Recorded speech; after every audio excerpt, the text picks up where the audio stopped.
génial, on se rend pas compte qu'on va marcher sur le papier droit, partir à Punta Cana et participer à l'élection Miss France. En une fraction de seconde, on passe à candidate comme toutes les autres, et une fraction de seconde, on passe Miss. C'est juste extraordinaire et il va falloir le temps d'atterrir un petit peu pour être à fond et il n'y a pas de raison. Je vais représenter l'Orléanais comme il faut et je ferai le nécessaire pour aller le plus loin possible vraiment. Comment vous allez vous préparer alors justement pour Miss France? Eh bien, je vais prendre tous les conseils possibles. J'ai écouté peut-être les conseils des différentes Miss Orléanais qui nous ont accompagnés jusqu'ici et me reposer. Mais voilà, me préparer physiquement et moralement pour donner le maximum vraiment parce que c'est une chose qu'on va vivre une fois dans notre vie et on ne peut pas se permettre de ne pas être à 100%.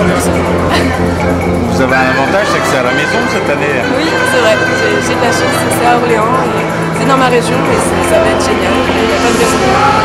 D'autant plus pour être à 100%. Bien représenter l'Orléans. Ça fait longtemps que vous aviez envie de vous présenter à ce type de concours? Moi je suis déjà Miss Eure-et-Loire depuis le mois de juin.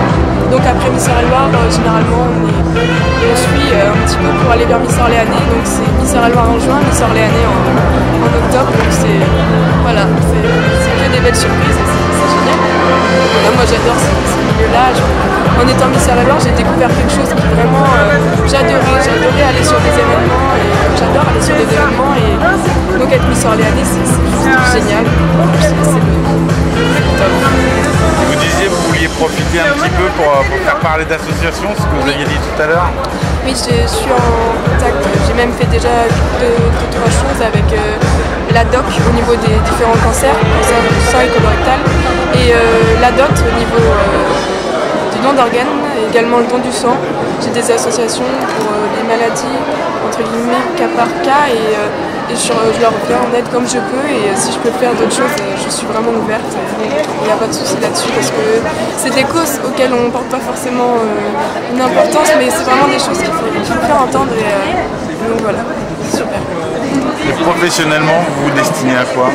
Je suis dans le tourisme, et j'aimerais bien relier le tourisme à la communication pour faire quelque chose de spécial au niveau, de faire peut-être du tourisme dans la com, je sais pas, je débute là-dedans, mais je vais aller. Je vais faire mes essais. Voilà. Est-ce que vous êtes bien senti là sur le jour? Vous étiez à l'aise? J'étais pas sûre. Enfin, comme d'habitude, on fait des petits pronostics entre nous et on pronostiquait chacune l'une sur l'autre. Et vraiment, j'étais pas sûre. Je me suis dit qu'il y avait eu des discours mieux que moi, des chorégraphes mieux que moi. Que moi, j'ai pas forcément bien. J'étais super stressée en fait. D'habitude, je suis pas forcément stressée, mais là c'était impressionnant. Donc voilà.